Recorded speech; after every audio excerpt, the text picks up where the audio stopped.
Hey everyone, well thanks so much for coming. So I'm really excited to be here today to help facilitate a discussion of Forrest Stuart's really extraordinary new book, Down, Out, and Under Arrest, Policing and Everyday Life in Skid Row. And in it, Forrest examines controversies over police and community interactions in LA's Skid Row from a number of angles. Embeds himself with police officers, Skid Row residents, as well as activists who are trying to police the police. And by showing us this world from these oftentimes very different perspectives, he's able to give us a lot more nuance and insight into issues that too often become very politically polarized. So I'll get us started by asking Forrest some questions, get the ball rolling, but then I'm hoping a little way through, we'll also open it up to questions and responses from the audience. So first, Forrest, let's just start at the beginning. You mentioned in the book that when you first came down to Skid Row, you weren't intending to study policing, but very quickly it seemed that it was one of the key issues the community was dealing with. So maybe just tell us a bit about how the project got started. So first of all, thank you everybody for coming, new and familiar and friendly faces. So I started this project not really thinking too heavily about policing. I've been working in prisoners advocacy, actually, so trying to get folks in minimum security prisons set up with as many resources as possible upon their release, right? So getting people hooked up with family members, getting people hooked up with clothing vouchers, getting people hooked up with bus tokens, working on resumes with guys who were just a few weeks or a few days from being released. And there was this reality that I was facing, that they were facing, was that they were, starting from square one after their release with very few resources. And when I'd moved back to LA, I'm from Southern California, but when I had moved back to LA, I had heard about Skid Row. I had never really spent much time there, but it turned out that this has become this place that has the highest concentration of that exact population anywhere in the country, right? So people fresh out of correctional facilities. And so I knew that this was a place where I could really start to think about and investigate and interrogate our kind of classic American narrative of the bootstrap story, right? This is rock bottom, this is ground zero, this is square one, right? So if we're going to figure out how the heck people actually pull themselves up by their bootstraps, this seemed like a perfect kind of laboratory to see if people can, see why people can't, and I came in very skeptical. I think as many people here in this room probably are. And the one thing that I was not expecting to see was just how, I guess, detrimental of a force policing had for folks trying to get their lives back on track. So I was meeting people and constantly seeing how, a jaywalking ticket that costs $174, a littering ticket, an arrest for sitting on the sidewalk, which is actually illegal in the city of Los Angeles. How these kind of frivolous interactions with officers could actually create this downward spiral that really limited people's ability to do anything else besides kind of toil at the bottom of our society. And so I knew right then and there, like this, we really need to be talking about the role of policing, the role of criminal justice, the role of prisons in terms of, really restricting upward mobility. And I think that I have hopefully offered, I think, a kind of nuanced kind of rendering and look at how this is happening, why it's begun to happen, why we've decided collectively that this is how we want to treat our most disadvantaged neighbors and our kind of lowliest neighbors. And so I'm hoping that I've accomplished this. Yeah. Great. So next, many of us are familiar with Skid Row through, say, media representations, as in The Soloist or other movies, or maybe we've just cruised through ourselves in the car or something. But one of the things you point out in the book is that historically Skid Row served different populations, and it was arranged very differently. So maybe you could tell us about how we got to where we are today.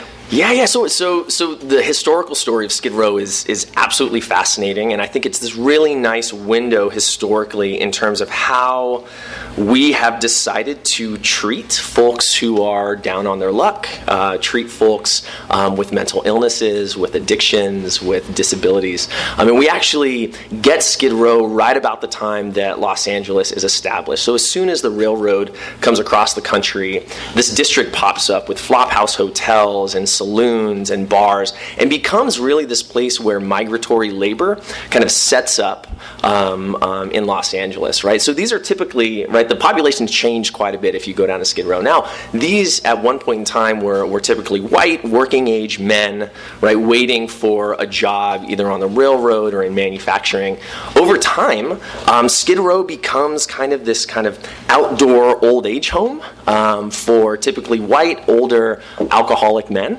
And this becomes kind of this kind of dilapidated place. Like these SRO hotel rooms become, right, these kind of much seedier flop houses. But then, you know, right after World War II, we see this influx of social policies that are lifting people out of poverty, and Skid Row begins to empty out. And it's kind of an empty place relatively until we see kind of the mass and deindustrialization of Southern California, right? So besides Detroit, Southern California and the LA region is as many people in here know, is one of the most thriving manufacturing hubs in the United States. We've got automotive, rubber, oil, and aerospace. And so when these jobs are outsourced, when these jobs and these factories are shut down in America, we see this incredible drop of this blue-collar, middle-class lifestyle. And it's hit particularly South LA, particularly bad, right? These were jobs that black middle-class workers could hold. So now all of a sudden we see this kind of bottoming out of South LA, and we see a migration of poor black folks moving into Skid Row. Because again, this is where the most affordable housing sometimes in the city is. These are places where you can get a cheap meal. These are places where there's this long history of the Salvation Army being there, of homeless shelters being there. So it really becomes this kind of community of last resort.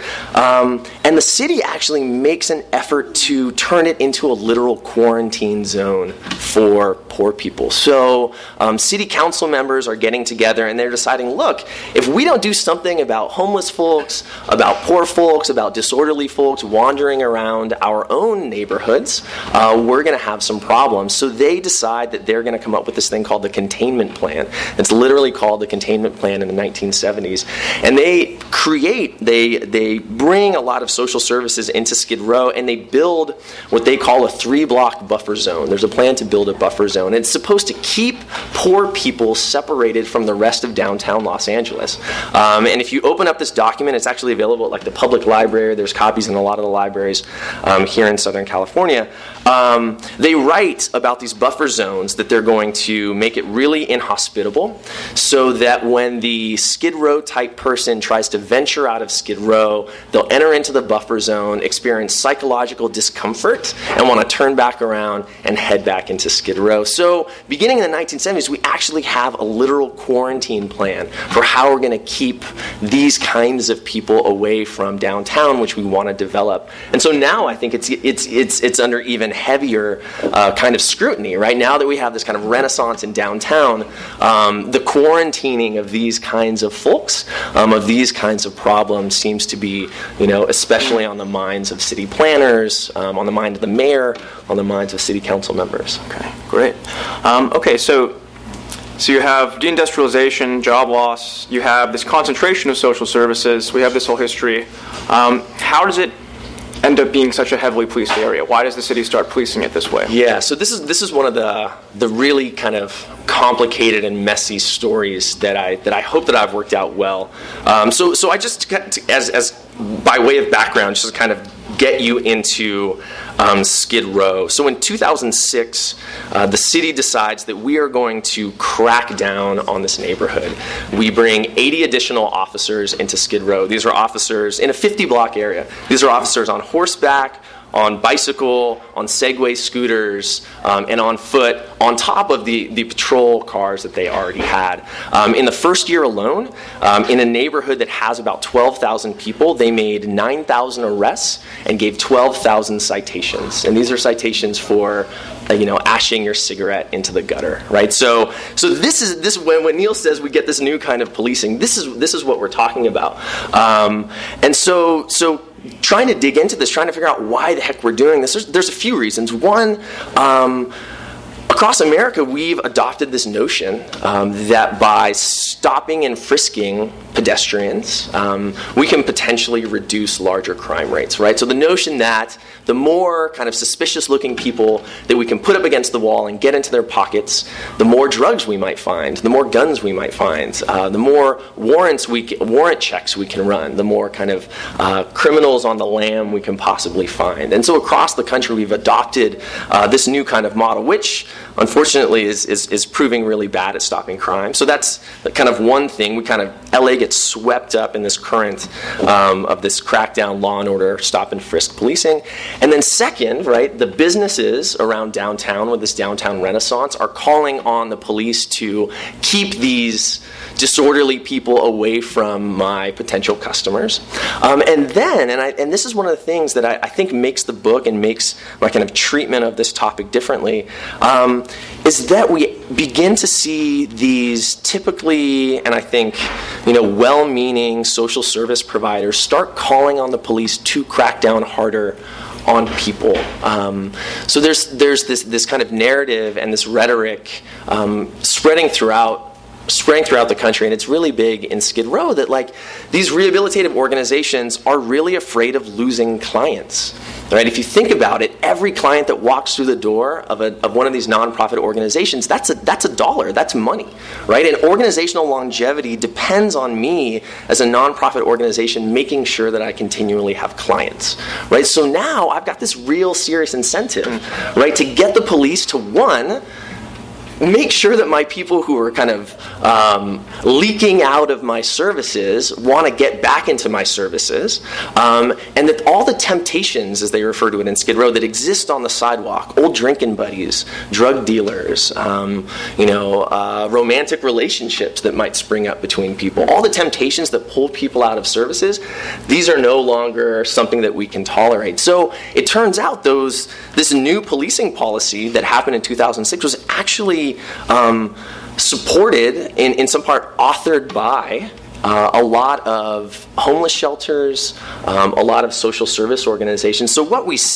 get is this kind of perfect storm for wanting to crack down on poor folks. We have a kind of larger political discourse that says all these homeless folks walking around, if we continue letting them walk around, the neighborhood's going to deteriorate, we're going to get more crime. We get a downtown renaissance where poor folks are a liability to profits.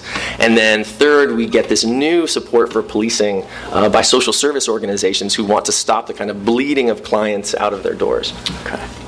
And how has this new style of policing affected individual people and then the community at large? Oh, man. So I spent a lot of time in the book really trying to get into some really deep narrative detail, day by day, how people's lives are affected by policing. I mean, I think that we have great statistics on these things. I think that those statistics are clearly not doing a very good job at posing a critique of what I think is a really harmful form of social control. And so I thought, this is a new way we haven't necessarily seen on a day-to-day basis and walked through a month or a year in the life of someone dealing with this stuff. So just materially, right? So there's this downward spiral that happens, especially for folks living on, say, $200, $500 a month, when, say, you get a ticket, right? So, this was a typical process. So in California, it's actually, most of you, I'm sure don't know this, when the red hand starts blinking,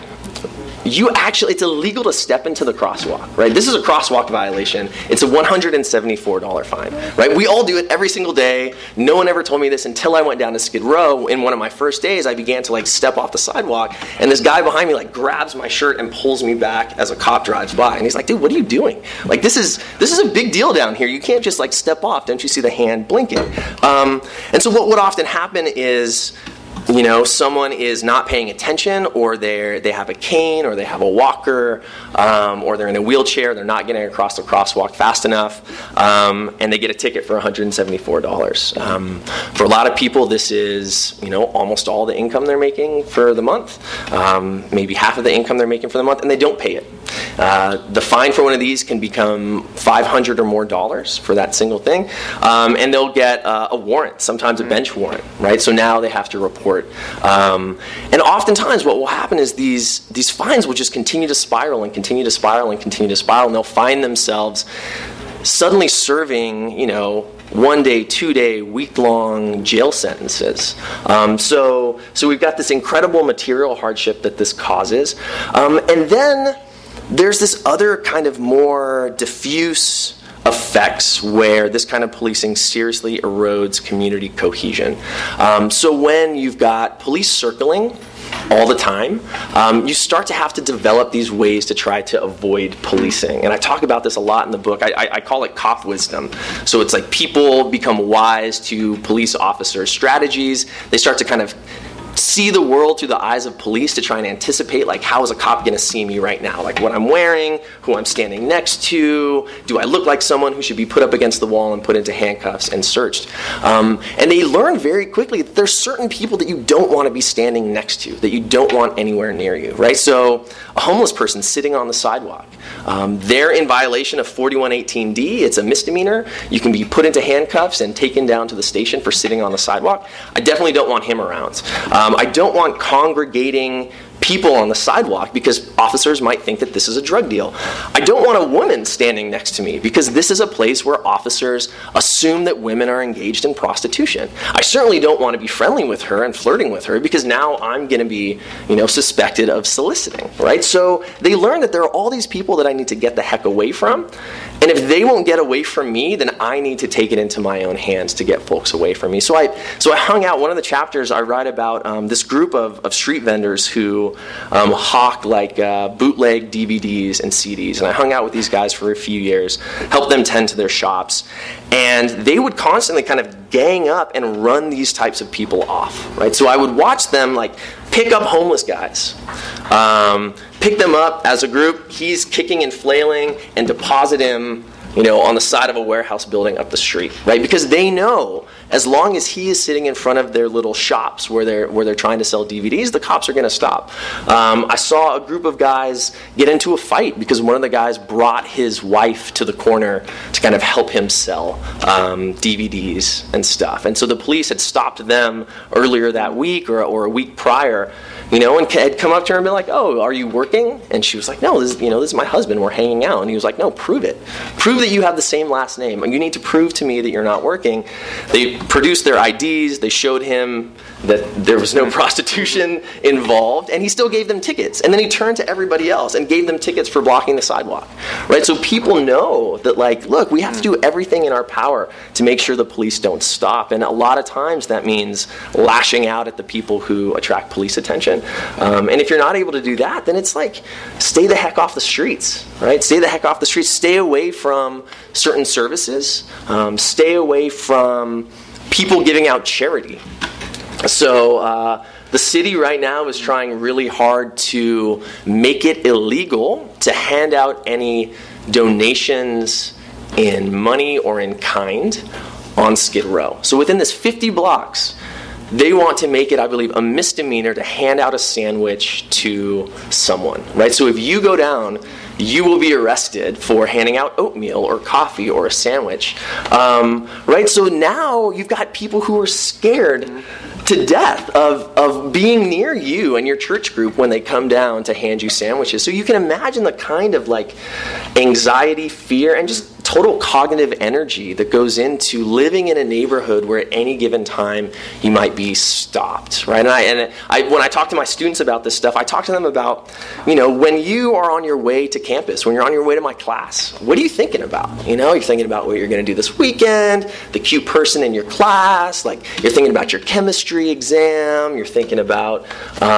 some problem you're having with your roommate. Now imagine if instead of being allowed to think about those things, at every step of the way it was, oh, where's an officer? How's the officer going to view this person? How are they going to view me now? Okay, I just crossed the street. Did I violate any laws while I was doing that? Are they going to be concerned about the way I look, the way I'm walking, the way I'm talking? And I think that, I think it's a different way to think about inequality in America. For me, that seems like a really oppressive way to treat a certain group of folks, right? That's a different way that America is unequal, right? Not just in wealth or in income, but in literally what I'm allowed to think about as I walk down the street. We've robbed people of the ability to even daydream, right? That because I'm so concerned with policing. So I think that these are stories that you can't get unless you're there for a long time actually talking to folks. Absolutely. So tell us, I want you to tell us a bit about what the police think of this, because it sounds like an incredibly cruel way of organizing social control in this neighborhood. But I think one of the most interesting and counterintuitive points you make here is that a lot of the police think that they're helping people, right? And you make a really interesting point that we think in our era of mass incarceration, we've moved away from any sort of rehabilitative mindset in criminal justice. But what you point out is that a lot of these police think that through tough love, they're helping people on their road to recovery. And you term this therapeutic policing. And I'm wondering if you could maybe break that down, because, at face value, therapeutic policing sounds pretty good, but as you show, it's actually, there's really a lot of problematic stuff happening. So I've kind of coined this term therapeutic policing to really capture the kind of why of these tickets and these arrests. And it's this notion that, it rests on this notion that if we can make poverty, homelessness, addiction, unemployment as uncomfortable as physically possible, that people will someday wake up and choose, look, I'm no longer going to be this way, right? So this example about wanting to make it illegal to hand out sandwiches. When I speak with officers really see this as, benefiting folks in Skid Row. And their logic goes something like this, that, if people can no longer survive physically, if they're starving, they are going to have to go into services, rethink their lives, right? So if we can eliminate the possibility to even survive physically on the street by arresting the church group that comes down here to give out oatmeal, then perhaps this person is going to follow their hunger, right, into a different course of action. They often talk about stopping addiction by not allowing people to stop long enough to consume drugs. So one of the officers that I spoke with about this had this great quote that I include in the book, where he says, it's pretty hard to spark your crack pipe while you're busy walking. Right, so he sees it as his duty to keep this constant movement through the neighborhood. That it's move along, keep walking. If we wake people up and stop them from sitting on the street, then they can't recuperate from a hangover. And then the next time they have the bottle in their hand, they're going to say, hey, I can't recuperate from a hangover because the officer is going to get me. I better not take this drink. The problem is, right, that that's not the way addiction works. That's not the way mental health works. Right, and the kind of eliminating sandwiches, they see this as a particularly efficient way to actually get to folks with serious mental illnesses, right? That they say even somebody with a serious mental illness has these kinds of biological drives that they need to eat, right? So even if they're not coherent, they're going to follow their hunger, right, into services, into better life choices. Yeah. Did you want to read this selection here? Yeah, it's 91? 91. Yeah, this is a selection in a conversation with an LAPD officer who's sort of explaining it from his perspective. So I think I think this really captures. Yeah, I came in when I was seeing the damage this kind of stuff was doing to people's lives. I think it's really easy for us to demonize officers. I think that it's a really easy step. It's not a leap to think of these officers doing these things as these kind of evil, kind of stormtrooper-esque people walking down the street. They wake up in the morning, they want to make poor people's lives and black and brown people's lives worse. And as I got to know police, I was like, wow, these are people who wake up in the morning like wanting to make the world a better place, who want to like rescue victims and get the bad guys and, you know, be a knight in shining armor. And so the question for me became, and I think that this is like actually a really important question, is how is it that well-meaning people do some of the most repressive actions,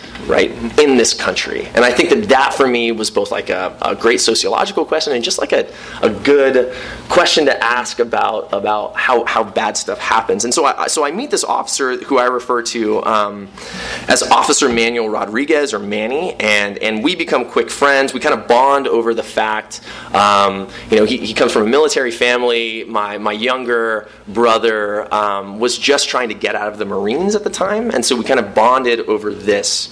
And I'll just kind of read a couple paragraphs. And I think it really captures, the perspective of officers.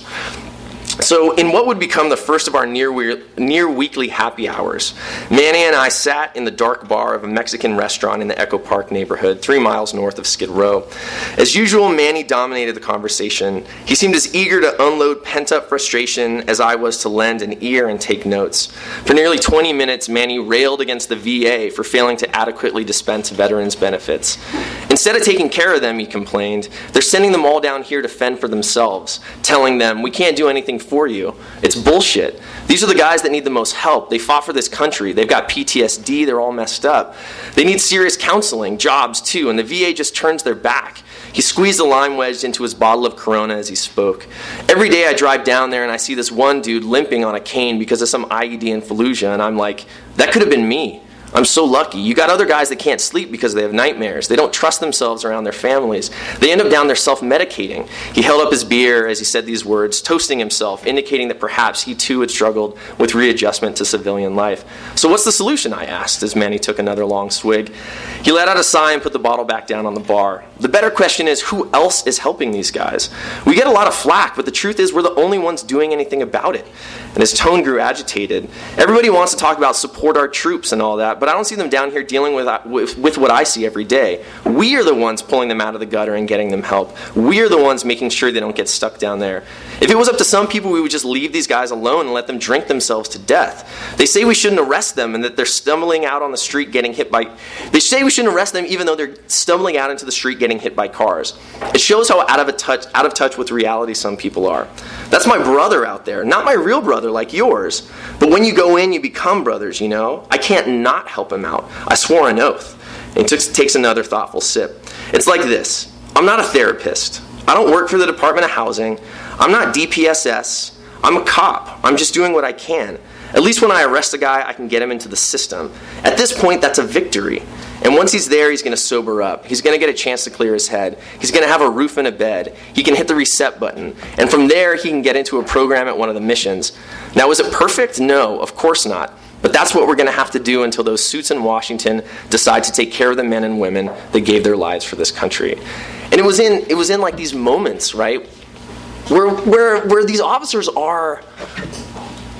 They're like, we have no other option. We've hollowed out the as Manny points out, we've hollowed out the welfare state. We've decided we're not going to prioritize affordable housing. We're not going to prioritize mental health. We're not going to prioritize health care. We're not going to prioritize jobs with living wages. We're not going to prioritize a whole set of social protections. And he says we've essentially hollowed out that welfare state, and now they've stuck it all on me. They're asking me to deal with unemployment, me to deal with addiction, me to deal with mental health, which are not crime issues. But now I have to deal with it, and I have to deal with it with the only tools I've got. I've got a baton, I've got a handgun, I've got a taser. I've got handcuffs. So when I encounter somebody who seems like they need help, I'm going to help them however I can, right? So, I've got a hammer. I have to treat everything like a nail. And so this is really the kind of crux of therapeutic policing, that we've all decided, hey, let the police deal with them, right? We're not willing to vote in policies or vote in people that are saying anything different. Let the police deal with it. They'll solve it. They'll take care of it. Great. So thus far, a pretty depressing story, but there's also a really... It's also a very inspiring one here of community members who, in their cop wisdom, don't just find ways to evade and, develop this trust with their neighbors, but really come together, with an activist group. You describe a community watch. Maybe you could tell us a little bit about these folks who are trying to resist. Yeah, so this is so I conclude the book with a chapter on this organization that I am incredibly fond of called Los Angeles Community Action Network, and they're a group of low-income residents and homeless folks who have decided that they've had enough, that they've decided that they've had enough of cycling through the criminal justice system and suffering abuses at the hands of police, and one day, I think it was around maybe like 2006, they decided they were going to track the police with video cameras and walk around Skid Row and videotape like every police interaction, right? So because Skid Row is pretty dense, they would literally sometimes just kind of like wait outside of the police station for a particularly problematic officer and like follow him throughout his entire shift, just kind of like walking behind, videotaping every single one. And they generated thousands and thousands of hours of videotape. And they began to use, and I write about how they use all that cognitive energy in terms of like trying to anticipate policing. They had become so good that some of them could literally walk up on a scene and kind of narrate exactly how it had been policed in the last few minutes, right? So we'd walk up and they'd see if there's a person on the street, depending on what kind of activity we have, how many women are there, they could say, there was a drug bust here, 10 minutes ago, this is what happened. They arrested this person. They didn't arrest that person.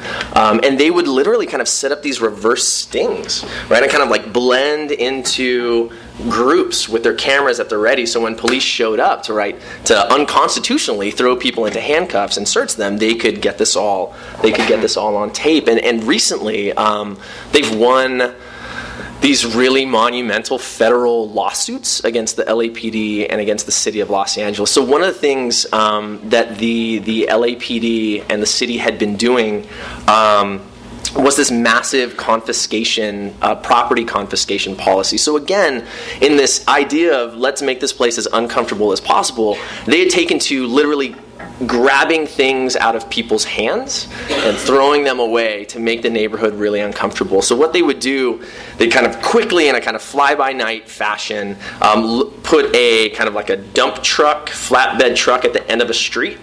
On the other end of the street, they would get a skip loader, kind of tractor at the ready. They'd have BSS workers, Bureau of Streets and Sanitation workers, walk down the curb with rakes and reach over and sometimes rake possessions like out of people's hands. So suitcases, tents, crates, and rake them into the street. And once they were in the street, they would declare them abandoned property. And when people would try and run out to the street to get their stuff, an officer who was walking by would threaten them with arrest. Right? So if you pick this up, we are going to arrest you. That's abandoned property. Leave it alone. And so then people would be cleared back, and then they drive the skip loader along the street, pick up all the stuff, dump it into the truck, and then speed to the other side of Skid Row and set this up on the other side. And this group collected this amazing footage of these practices and took this to federal court and actually won a federal injunction that prohibits the LAPD from engaging in this practice anymore. And so the federal injunction now stands. So I think it was important to conclude the book showing how folks are on the ground resisting this stuff. I think one of the things I'm really trying to do is show the kind of agency that people have, that yes, people are suffering under the hand of really repressive policing, but it doesn't mean that they're completely hapless victims, right? That they still have power if they're able to build community, build organizations, and kind of come together and do some kind of resistive politics. Right. All right, and so where do we go from here? What's the solution? Yeah, so as a sociologist, this is not my strong suit. I'm really good at pointing out what is going wrong, but I think that the analysis does point to some kind of piecemeal, but also larger kind of recommendations and policy solutions. I think first we have to really come to grips with the fact that policing can actually do more damage than then help, right? That like this particular cure to this problem may actually create more problems than it cures. So I mean, I think we have to pull back from policies, that have officers going out there putting people up against the wall and searching their pockets.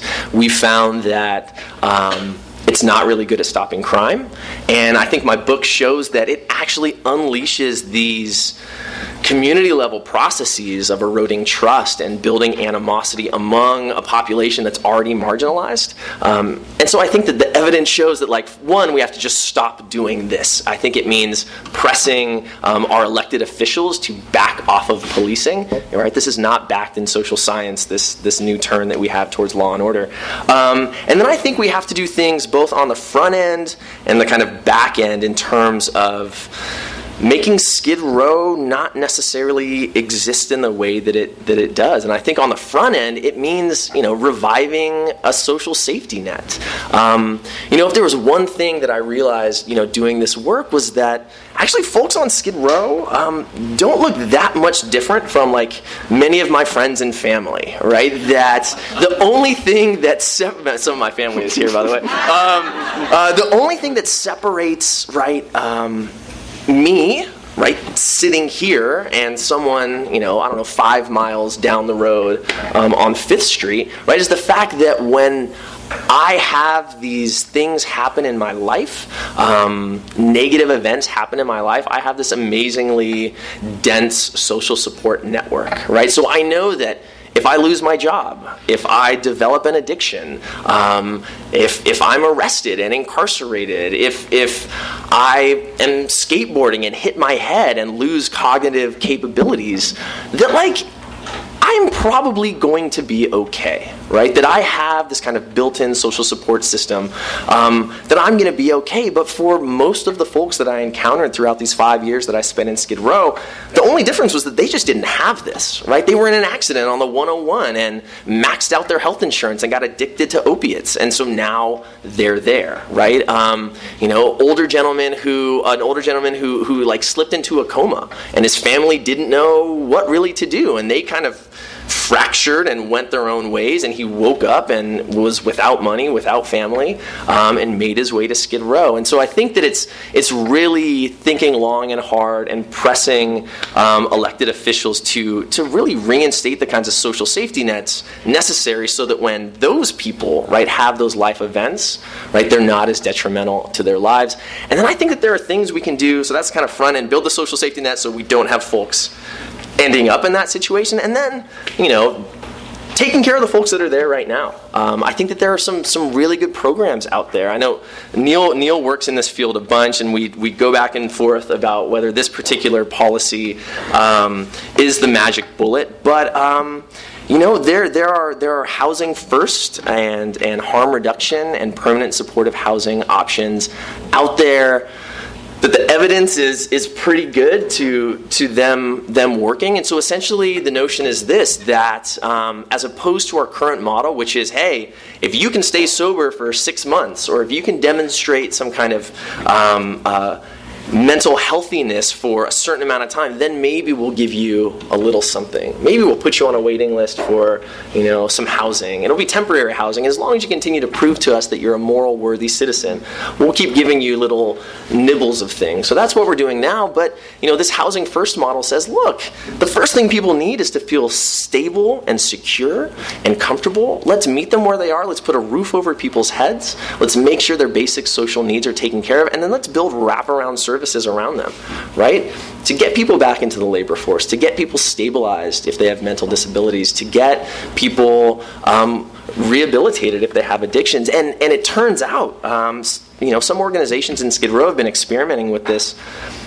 The effectiveness is not only proven to be better, but the costs are far better, right? So if we continue with what we're doing right now, according to the most recent kind of economic analysis, if we continue what we're doing right now, we Angelinos are paying $3,000 a month per person that is homeless in this county, right? So $3,000 a month for everybody that's homeless. There's about, 7,000 people homeless in the 50 blocks of Skid Row, right? And across LA County, it's far more.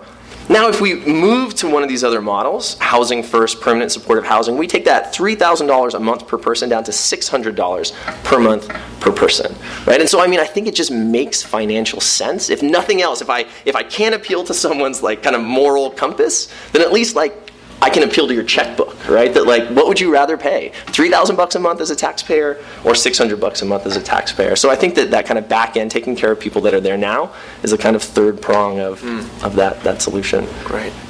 Thanks, Forrest. We'll open this up for questions now. Yeah, over there. First of all, I just want to say thank you very much for writing this book. I live in downtown LA, and I feel more and more people need to know about it. I have a couple, maybe about 2 or 3 questions. My first question is, are you aware of the Downtown Women's Center now? Yes, I love the Downtown Women's Center. Yes. I think that's something that you need to preach about so that more and more people see about it. They're here, and just for people that don't know. Please, please tell everyone. The Downtown Women's Center is an all-encompassing place that welcomes women there. They can come for all services. They can come for 2 meals a day and 1 hearty meal. So it starts at 6. It ends at 2. They can go for every single service. They can go walk in there and go for psychiatric care. They can get a mammogram, and they can get their breast examined, everything. They go in there for food. They go in there for toiletries, and people donate. It's self-sufficient. And they can go in there for drug addiction. They'll take them to a drug addiction place. And if there's a woman that is a veteran, she will go get placed to another place. They have housing. They have 114 places there that you go, and 114 women stay in these little rooms. Their cure rate and success rate for today is 95% because everything is all encompassing. Jan Perry is the one who got the second one, so we need more and more places like that. I also want to say thank you for making me more aware. I am going to my Councilman Wazar. Yes, he's an important part of the story. Yeah. And I think everybody needs to go to their councilman and please speak up because he will listen. He's given me garbage cans that I wanted on Alvarado and Wilshire. Yeah. After 1, he gave me 5, and then and it gave me something else. So, that's great. So as a person, I feel that everybody really needs to speak up about it, and even send a letter or give clothes. I don't believe.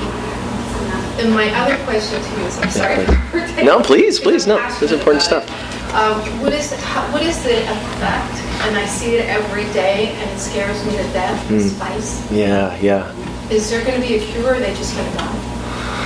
Wow. Because I see them, and it's a synthetic drug. Take it off. So, unfortunately, I don't think I'm the best person to answer the question about spice. You're more in the health side of things, and there might be some folks here.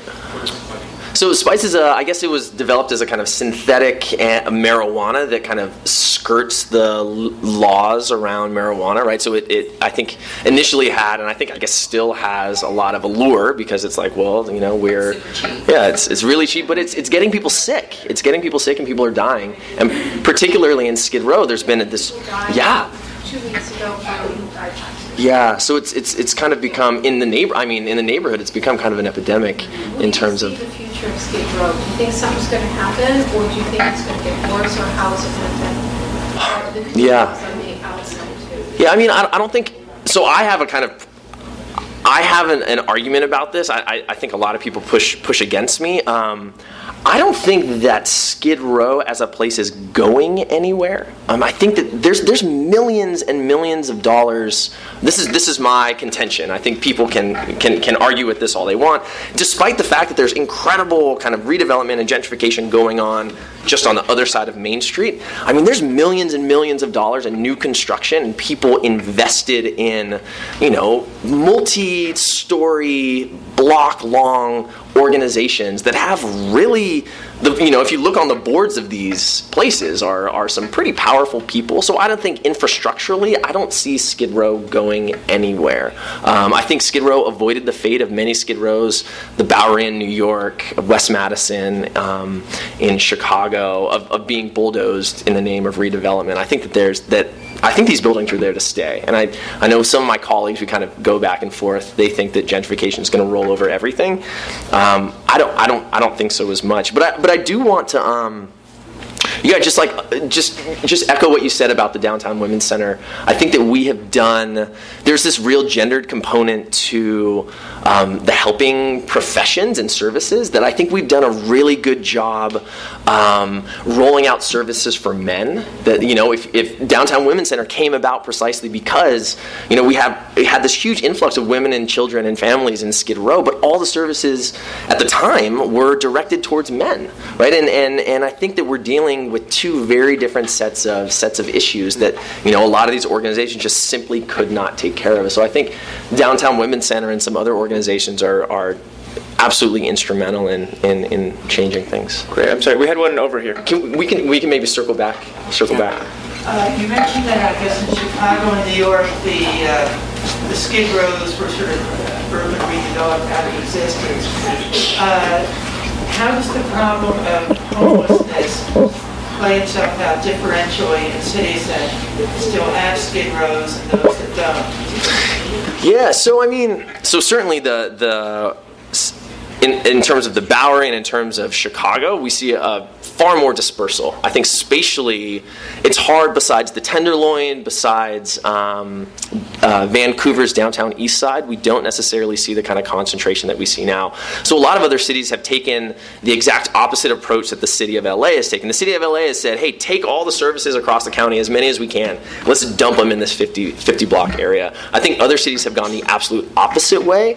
Right at that moment in the 70s when they decided we're going to redevelop our Skid Rows. Right? So in the Bowery in New York, there's a Whole Foods there, right, where one of their biggest homeless shelters used to be, which is just a perfect kind of image of the way these things go. But they've completely tried to disperse, but there's this other component that's really interesting, which is that a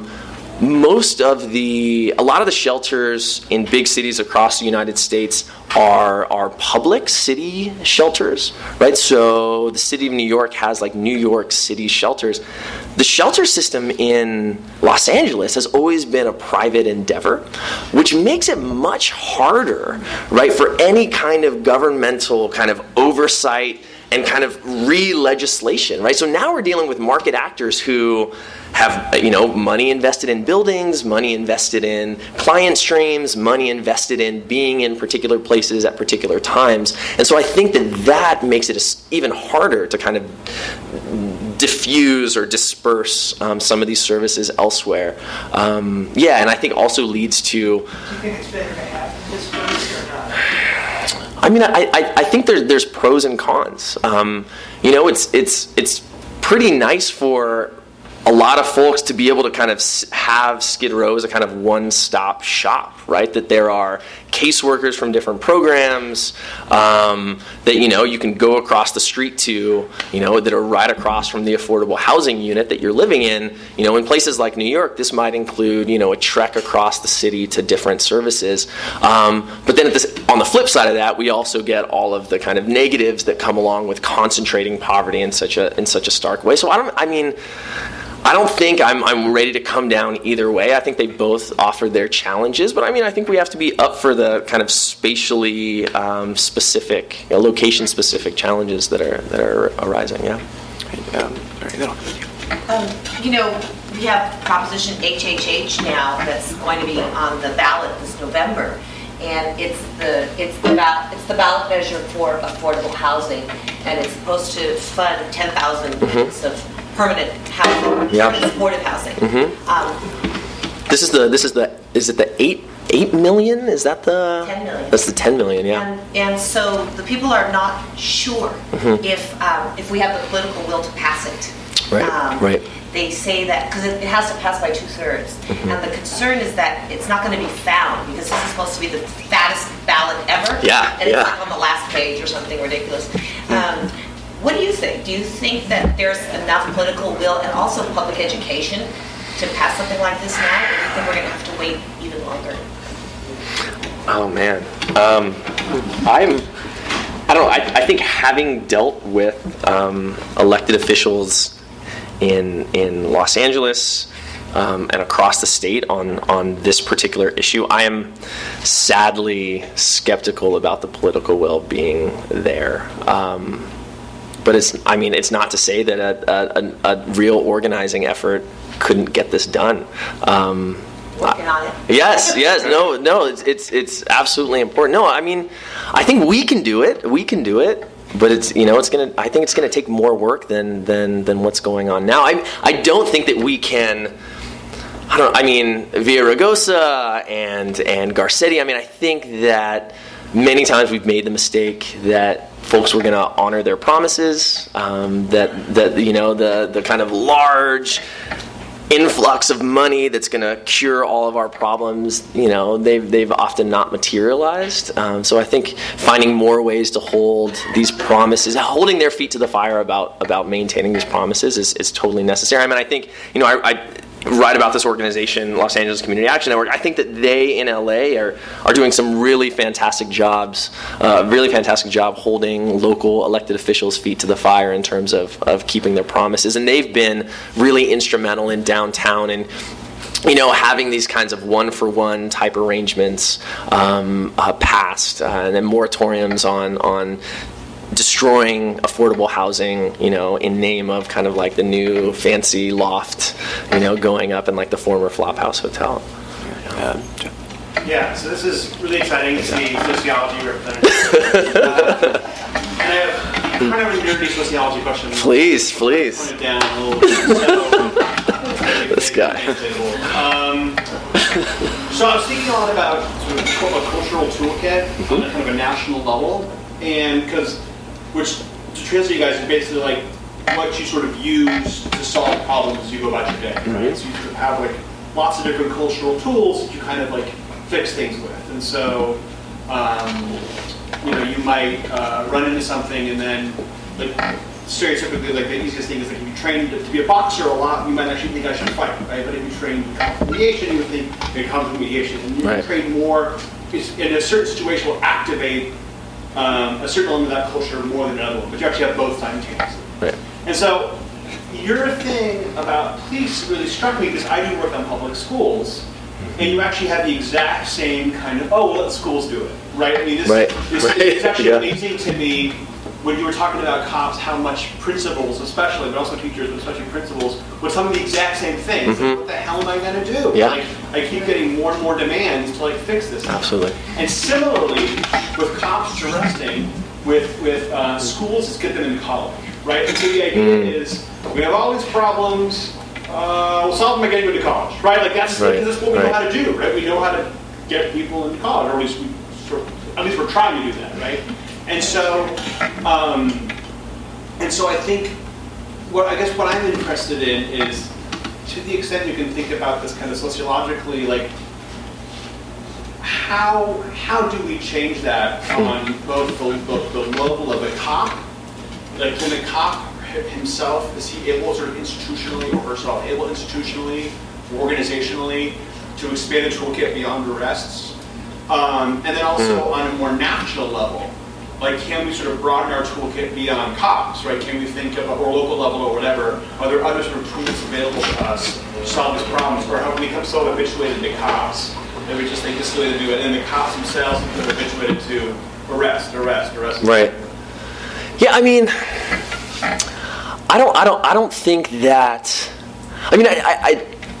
it's interesting. So I see the development of that kind of cultural toolkit that these cops have in terms of I've got to deal with this nail with this hammer, right? I have to see this through the lens of what can my handcuffs do for you today, right? Can they help you get into a shelter? Can they help you clear your head? Are they going to sober you up? Are they going to make you rethink your decisions?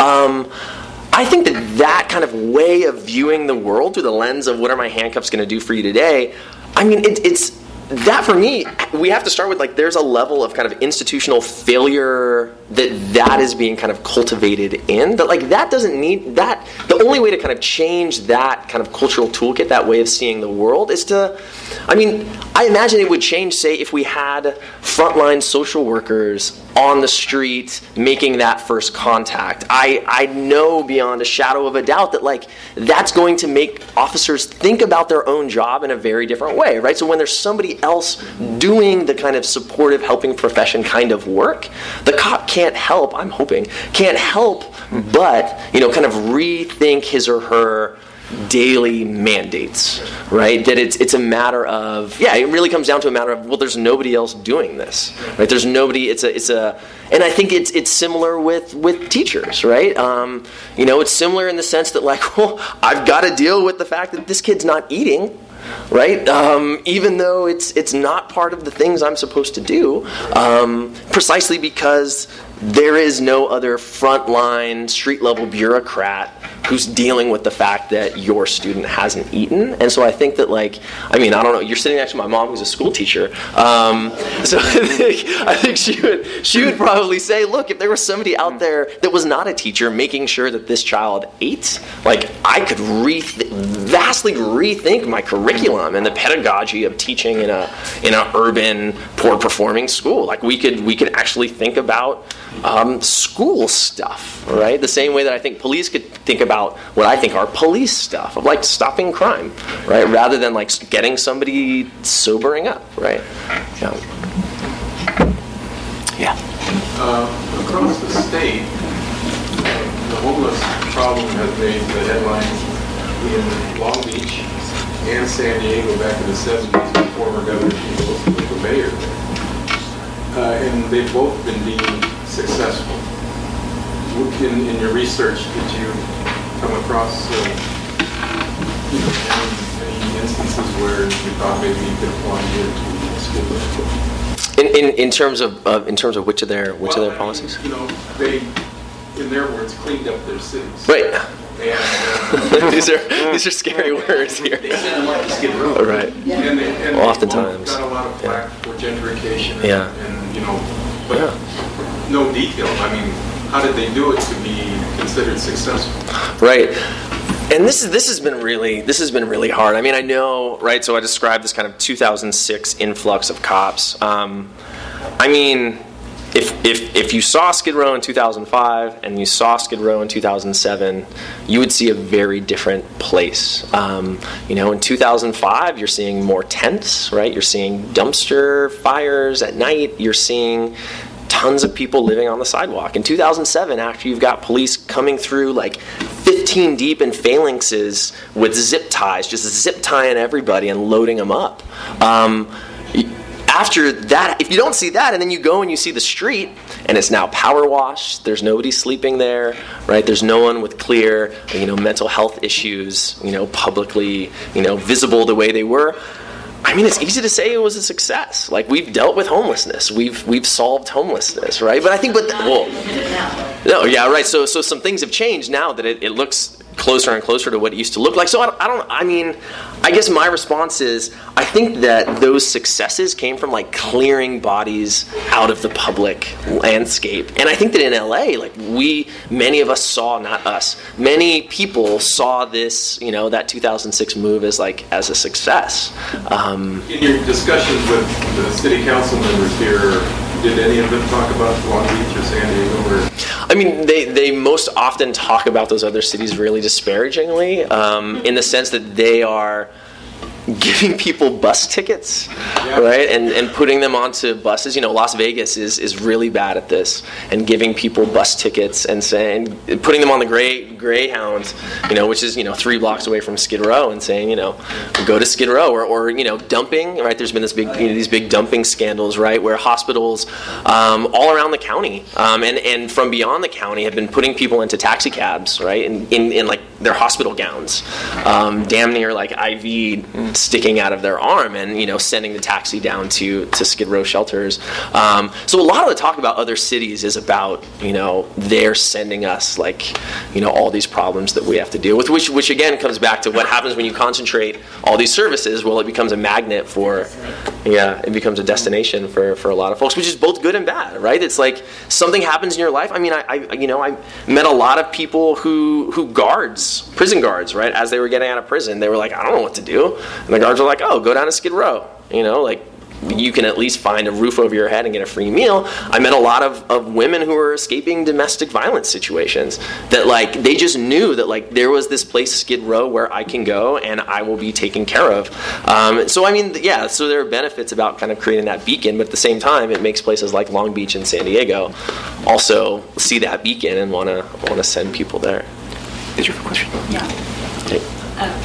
Thanks very much. Thank I was you. wondering, is there something special about how LA does social control through police? I'm thinking of both the practices. I'm asking if there's something special about how LA does social control through its police, and the practices that you're describing here kind of reminded me of gang injunctions, which are also seem to be a very particularly LA and sophisticated way of trying to manage whole communities and modify behavior through some really dubious kinds of practices. And I was just wondering, is that something? I mean, do you feel like the way LA does it is different from other cities? Like it has a different vision of the role of the police? Yeah, so increasingly the rest of the country is coming to look like LA. So LA, in terms of policing, has really been seen, unfortunately, as the innovation leader in how to deal and how to police poor people better. And actually what's going on in Skid Row has become this national model, right? So as our former chief, Bill Bratton, has gone back to New York and now is doing his multi-million-dollar consulting gig, he's now taking this model to other cities to show them how to police disadvantaged neighborhoods better. And what we're actually now seeing, so Venice kind of picked up the Skid Row model. Bill Rosendahl, even saying he was directly inspired by what was going on in Skid Row, instituted a similarly kind of therapeutic policing model toward RV dwellers who were living along the streets of Venice, right? So passing new laws, they say, no vehicles over 7 feet or longer than 7 feet, but you can escape this by submitting to some kinds of services, right? So kind of doing this kind of coercive ultimatum. And what we're often seeing across the country are the police, just like in Skid Row, pairing with these privately run social service organizations. So what they are doing in Skid Row, and now they're doing more often, is they're creating these programs, the police and organizations, where if you get a ticket, you can waive your $200 fee for the crosswalk violation by doing manual labor, say in a homeless shelter, or by enrolling in a program. And so officers in Skid Row are literally standing outside of these programs, and as people come out, they're giving them a ticket. And they're saying, oh, no, but you don't actually have to pay that. You just go back into the services where you belong and, stay in there. And if you stay in there long enough, that will be waived. You won't have a ticket on your record. And so now a lot of cities are developing this new form of policing where a ticket becomes essentially de facto intake process into social services. So officers are going out ticketing people, and they see it as frontline social service work. That it's no longer a ticket, right? It's no longer my handcuffs. Now this is the chute and ladder, into it's a voucher essentially into social services. And so so a lot of cities, long answer, sorry, a lot of cities have been taking this up, using LA as this kind of pristine model of it. We got a question over here. This is a leading question, but Please. how much do you think that race is a factor in the heavy-duty policing that took place on Skid Row, especially considering that I'd say 90% of the residents are not just people of color, but African American. 75, yeah. It feels like 90. Yeah. And it's a lot. I was just trying to say it's a lot. do you think that this would have played out in the same way if we're talking about a community in any other city or any other place that didn't have such a high concentration, particularly African Americans. I mean, I think there's a relationship between what we're seeing with the Black Lives Matter movement and what people are challenging around police abuse based on the fact that, based on race. Yeah, I mean, I know you're talking about it in your book. I think race has a ton to do with this. I mean, I think race has a ton to do with it. I think that, that policymakers, police officers, up and down the ranks, come with these ready-made tropes of black people choosing to be poor, right? We have tropes of the welfare mother who's choosing to have lots and lots more kids so that she can collect more checks, right? Which is like the most idiotic and insane kind of narrative we can hold on to. But these are racialized, right? When we think about, welfare mothers choosing to be poor, this is a black woman, right? In the kind of collective imagination of America. And also, if we look historically about when we have, as a country, and when the city of LA has decided to be less punitive and more compassionate towards Skid Row's population, and it was typically when the population grew in terms of being white and being women and being children, because these are, right, a more sympathetic group that we need to help. And when Skid Row becomes black and brown, it becomes a place that is thought of as more dangerous, as more criminal, as more pathologically inclined towards, right, these terrible behaviors. And so, I mean, I think race, is a huge part of it. It's absolutely a part of it. Maybe you and you? Yeah. The voucher thing just seems like indentured servitude. And I think it's very dangerous when we have a notion of a citizen as a customer. We really need to maintain our right position as citizens and not become customers. Otherwise, capitalism is casino and the house always wins. And so it's very dangerous whenever you're receiving social services and somebody is referring to you as a customer. And that's your civil rights moment right there. It's when you tell them you don't want to be a customer anymore. You want to be a citizen. You want to be an American citizen. And there are poll numbers now showing that more Americans want a socialist agenda, want housing platforms, want these initiatives, are a voting population that's ready to do this work. And even the idea of a basic citizen income, given the job numbers are, the possibility of just going to find a job, that is not a statistical reality in America anymore. And American citizens across the country are realizing that.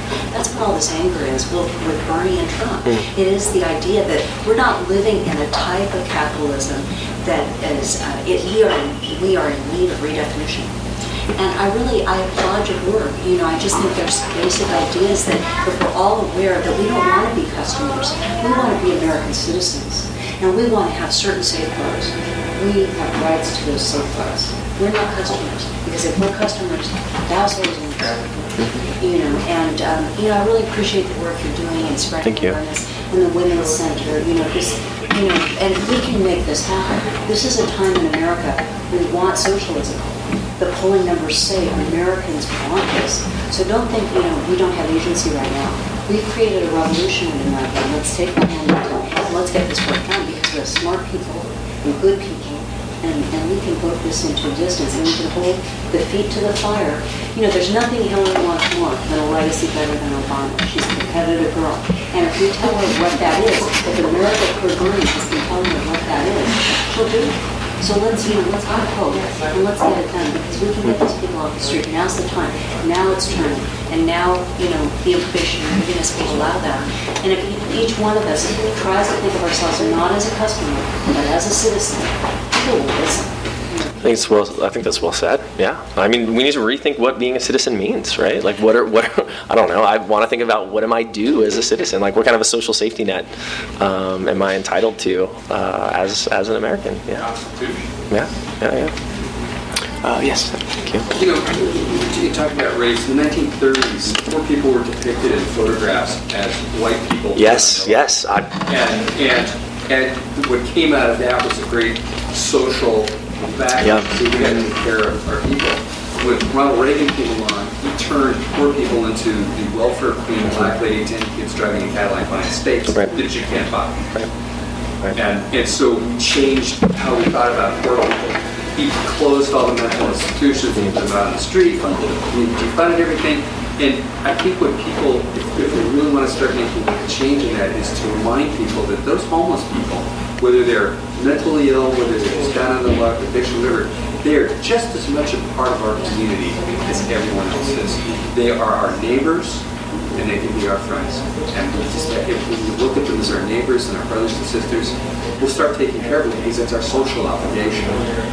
Incredibly well said. But this photography campaign, the photographer is slipping my mind right now. But like this is huge. Like these are these kind of visual representations of. They're about to do one in the Bridge in City Hall. Oh, that's right. Yeah.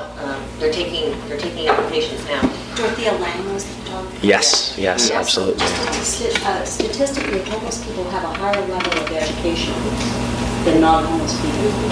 So usually these homeless people that you're serving have more college and postgraduate work than the population at large. Are you saying don't go to college?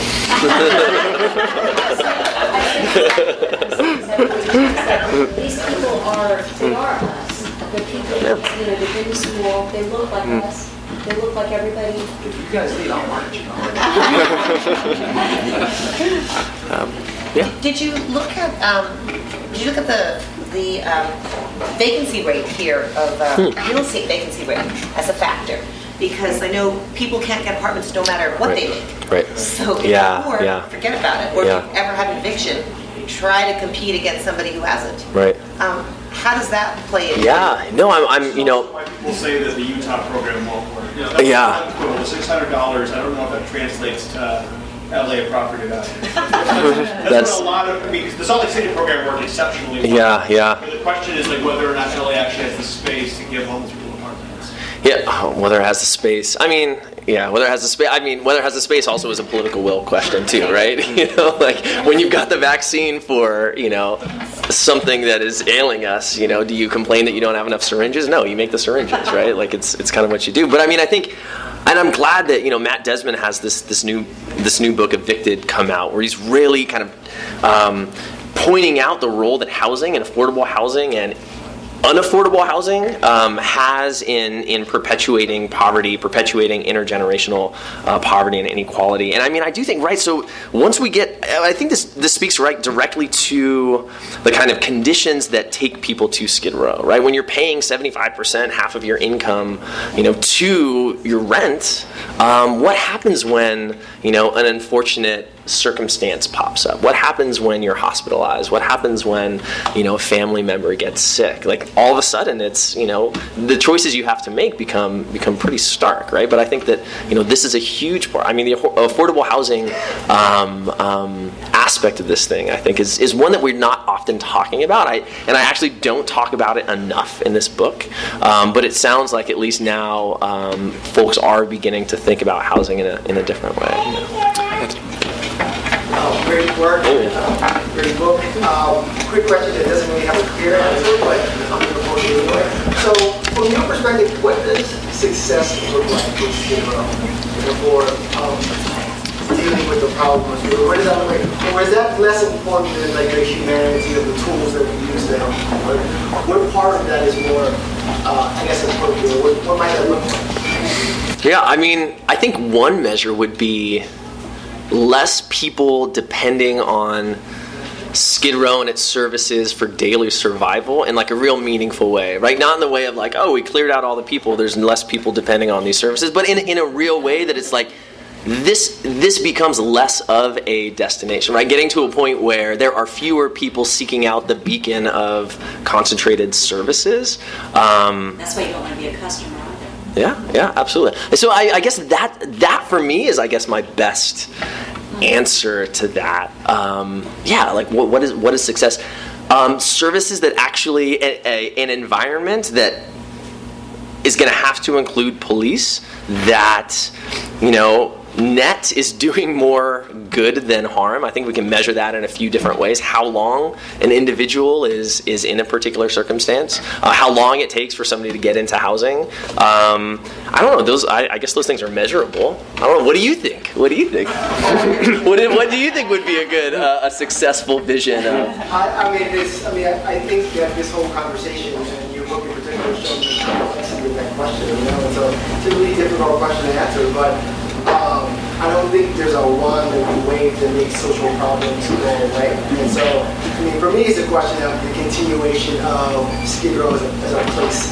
And we want that to exist. And it's a question about the role of concentration of services, poverty, and whether or not we want to move away from a lot on that. And so you talked a little bit about that. So for me, that's the issue that I think is kind of fascinating, is whether or not you have all these services in one place. Is that helping or is that hurting? Right. If you disperse that, does that make it any better? So for me, it's about the geographic and spatial distribution. Yeah. So I think that's a sort of fascinating question. Yeah. So I don't know what the assessment looks like. If bodies around is not the answer, right? Yeah. Man, you're a smarter dude than I am, Anthony. So help me out. Cool. Yes, please. Well, I tried very hard to help a young woman get into housing. She was homeless, and she liked to sort of sit on the boardwalk and sing with a little dog and get paid that way. But anyway, so I got her to go down to the St. Joseph's in Venice, and they said they only take the first 7, so I said, sleep outside the door and get there in line. The first one in line at 6 a.m. So she went through that. She had contact with a social service person, and they gave her, they had an apartment available for her and everything. And I said, well, did you take the apartment? She said no, because they had rules against drugs. She was very much into marijuana and also against pets. So I think when they have this affordable housing, they should be a little more lenient with people. Yeah, so this it's not new, but this kind of what is now an alternative model, right, of housing first, harm reduction, permanent supportive housing is a lot more. I don't know. I feel like lenient has kind of a negative connotation, but they are more. They're more willing to meet people where they are, right, in terms of whatever they're going through. But I think that's absolutely important. But you also point out. Right? We only take the first 7, right? Which the first 7 people who get here, you can have a roof over your head. And one of the things I talk about some in the book is how that logistical problem that people face comes to structure your daily life, right? So for a lot of the people that I met, the missions, to get a bed at the mission, they open their door and they select like the first, sometimes it's 20, sometimes it's 15, it depends on what their capacity is, given programming and whatnot. And it's like first come, first serve, you're either in or you're out, right? So people start lining up at like 3:30 in the afternoon, right? To wait their 2 hours for the doors to open up. I mean, you can imagine, right, if your life calls on you to start queuing up outside of a place to have a roof over your head by 3:30. I know for some people they couldn't come to we ran a free legal clinic to help waive their tickets. A lot of people couldn't come to our free legal clinic to waive their tickets because they needed to line up at 3:30.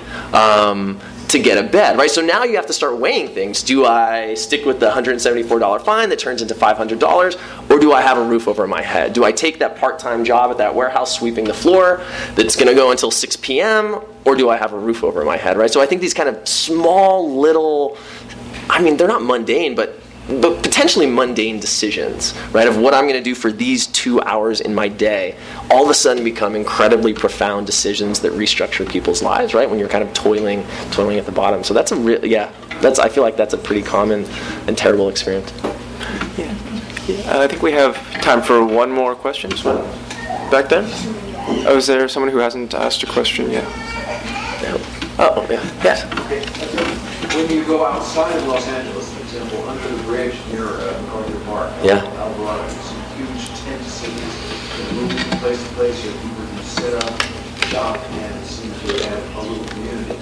What's your response to that? What do you think the city or other agencies should do about it? So I do know, and knowing a few folks who are involved in tent cities moving around. So I will say, one, a lot of those encampments are responses to policing, a lot of the policing that's going on in Skid Row and now in Venice, right? So I know a lot of people who live in those encampments and then travel in for a free meal in Skid Row and then get the hell out of Skid Row as fast as possible before a cop puts them against a wall. And in terms of, for me, I think it just really comes down to, like, if we're serious about, quote, bringing people inside, then we have to find ways to support people, support folks and meet them where they're at. I mean, I do think in this situation, right, this harm reduction, housing first model is a good one, and it's proven to be a good one. Well, with that, thank you guys so much for your thoughtful questions. Thank you all.